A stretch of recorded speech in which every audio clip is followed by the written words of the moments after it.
네, 문재인 대통령이 시진핑 중국 국가주석과 전화 통화를 갖고 올해로 잡아놨던 시 주석의 방안을 변함없이 추진하기로 확인했습니다.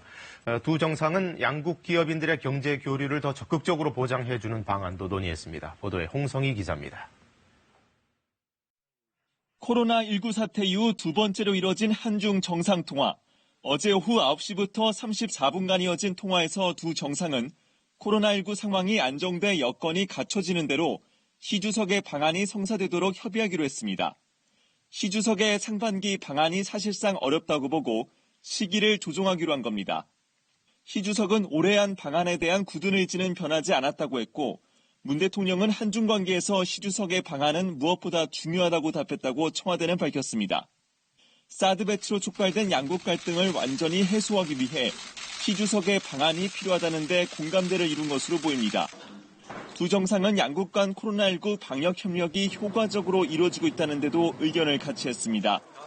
특히 양국 기업인의 경제 활동을 보장하기 위해 도입한 신속 통로 제도를 모범 사례로 꼽았습니다.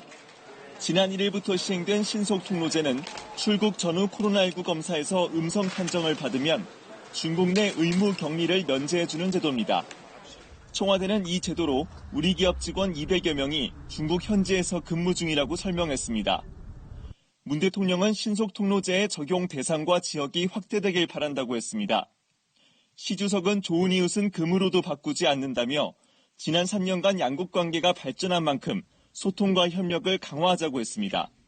이번 통화에서 사드 문제가 논의됐을 것이란 관측에 청와대는 전혀 언급되지 않았다고 부인했습니다. KBS 뉴스 홍성입니다.